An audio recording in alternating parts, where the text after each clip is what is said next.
God's peace and joy are mine, and let me be still and listen to the truth.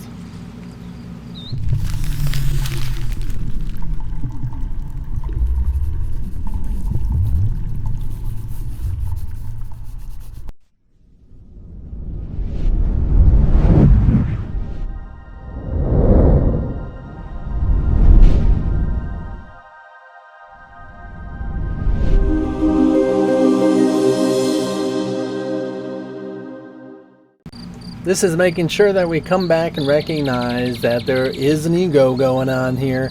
And as much as so many people interpret and discuss and think of the ego as the same idea as the devil, or something that, say, is evil, working against you, a force that is literally bringing everything down, I don't think of it in that fashion, because that really requires this presence of judgment, which, yes, is entirely acceptable. You can't be free of judgment and judge the fact that judgments are occurring.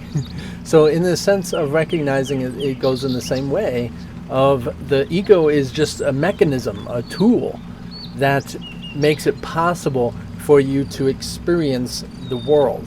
And so it will always be telling you what you need to do to survive in the world, and what you need to do to maintain, say, what is your health and your kids' health and everything that seems to be with the world. It will tell you exactly what to do to maintain or to stay in the world. It does not know about anything outside of the world. It literally is an aspect of the world, and is, say, that mechanism of that device in which you can think through and experience the world. You cannot experience the world in this fashion as a physical reality without this presence of the ego. So brush aside all this idea of guilt that people like to put on the presence of the ego, and project a bunch of different ideas on it itself.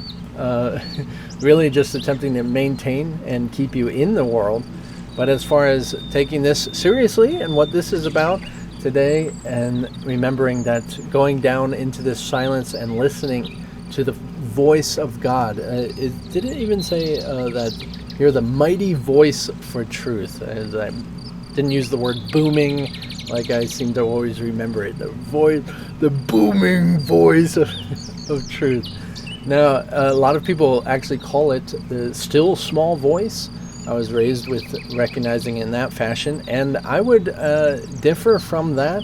However, it is entirely a still small voice, while the ego is a loud booming voice.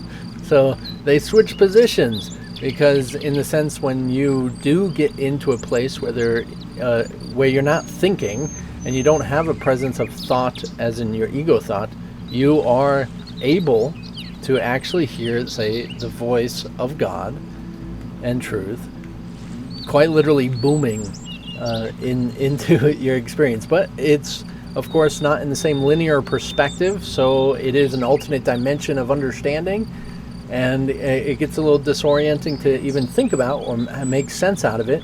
But it is definitely a full embodied sensation of, say, what a voice is. Because remember, the voice of truth is what is referred to as the Holy Spirit.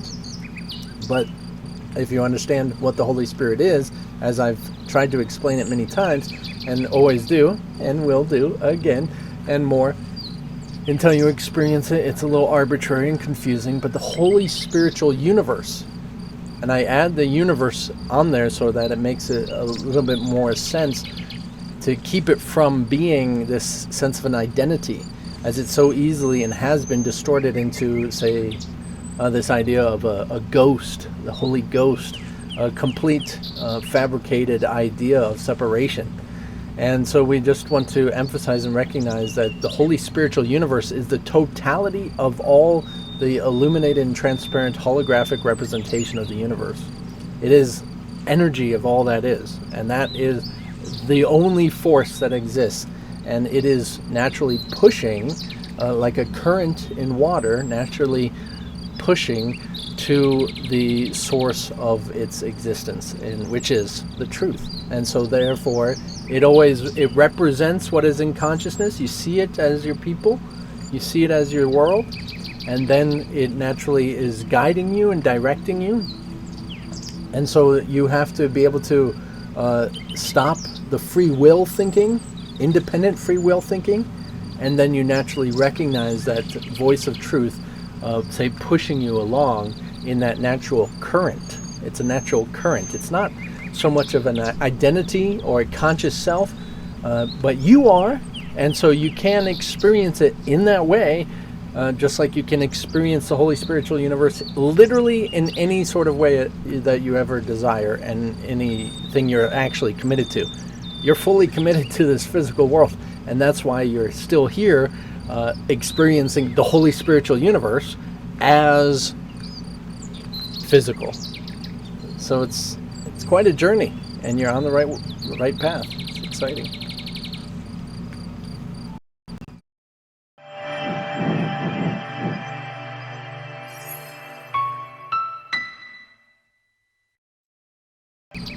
So of course, in this understanding is kind of the process of exchanging, say, all of my feeble ideas I've made for happiness and peace, and I accept God's peace and joy instead, is quite literally choosing the Holy Spiritual perspective over your independent ego identity. So you're in that moment, you're having a dramatization occurring, and whatever it might be, if you actually want peace more than that, and more than your tantrum to get what you want, then you can actually choose that natural current which is available of the spiritual universe, attempting and teaching you every single day your way to truth and full divine realization.